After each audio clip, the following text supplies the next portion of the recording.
आपल्याला तर माहिती आहे मी कुकिंगचा जॉब करते, तर इथे मटर आणि फ्लावरची भाजी बनवणार.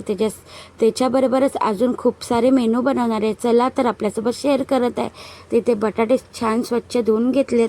तर हिला बटाट्याला बॉईल करण्यासाठी ठेवूया. इथे थोडंसं मीठ ॲड केलं, छान 1-2 शिट्टी काढून घेऊया. इथे मी बनवत आहे छान अशी फ्लावर मटरची भाजी. तर आपण पहिला 2 मिनटं छान असे मटर शिजून घेऊया. त्याच्यानंतर इथे आपण आपला राईस ठेवला आहे शिजण्यासाठी. तर इथे बघू शकतात मी छान फ्लावरसुद्धा ॲड केले, छान मिक्स करून घेते. अशाच पद्धतीने खूप वेळा करणार आहे आपण, 3-4 वेळा. तर बटाटे बॉईल झाले, बटाटे छान आपले थंड करण्यासाठी ठेवूया. तर इथे बघू शकतात आपली फ्लावरची भाजी रेडी आहे. कोथिंबीर ॲड करूया. त्याच्यानंतर मी एक साईड बनवत आहे डाळ, छान येल्लोवाली डाळ. तर त्यालासुद्धा आपण तडका दिला आहे. त्याला 3-4 सिटी काढून घेऊया. आणि इथे बनवत आहे मी पुरी भाजी बनवणार आहे. त्याच्यासाठी मी बटाट्याची भाजी बनवून घेतली आहे, छान अशी येल्लोवाली. कोथिंबीर ॲड केले. त्याच्यानंतर पीठसुद्धा मळून घेते आणि आपण बनवणार आहोत पुरी. तर इथे मी एक पुरी भाजीची प्लेटसुद्धा आपल्याला लावून दाखवत आहे छान अशी. तर बघू शकतात रेडी आहे आपली पुरी भाजीची प्लेट. तर अशाच पद्धतीने अजून साऱ्या पुऱ्या बनवायच्या होत्या. तर इथे थोडी क्वांटिटी जास्त असते जेवणाची, इथे मेंबर थोडे जास्त आहेत. तर बघू शकतात पुऱ्या आपले छान रेडी झाले. चला बघूया आजचा मेनू.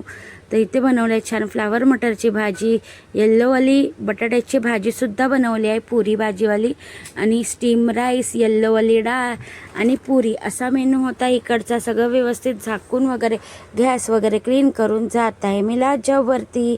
तर त्याच्या अगोदर माझ्या यूट्यूब चॅनलला तुम्ही अजूनपर्यंत सबस्क्राईब नाही केलं असेल तर माझ्या यूट्यूब चॅनलला लाईक, शेअर, सबस्क्राईब नक्की करा आणि कमेंटमध्ये सांगा आजची रेसिपी कशी होती. तर इथे जॉबवरती जाता जाता एक सेल्फी घेतला आहे, बघू शकतात छान असं. त्याच्यानंतर इकडचा सुद्धा मेनू आपल्यासोबत शेअर करणार आहे. इथे मी आता घेतला आहे छान राईस काढत आहे.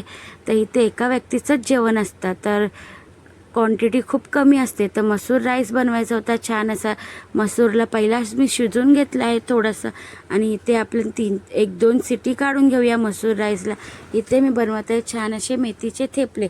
तर खूप सारं तीळ ॲड केलं आणि थोडंसं दहीसुद्धा घेतलं आहे. छान मळून घेत आहे पीठ, आणि आता थेपले लाटून घेते. आणि बघू शकतात छान असं देसी घी बोललं तर एकदम प्युअर घी घेतलं आहे छान असं. आणि थेपले आपले छान घी लावून शेकून घेतले आहेत. असेच खूप सारे थेपले बनवले होते 4. तर एक टाईमसाठी ती थेपला आणि दही खाणार होते, एक टाईम आपला मसूरचा राईस. तर थेपला आणि दही खाण्यासाठी घेतली आहे मॅडमनी. त्याच्यानंतर इथे मी मसूर राईस ठेवला आहे, सगळं व्यवस्थित झाकून वगैरे लाईट वगैरे बंद करून जात आहे घरी. कमेंटमध्ये नक्की सांगा आजचा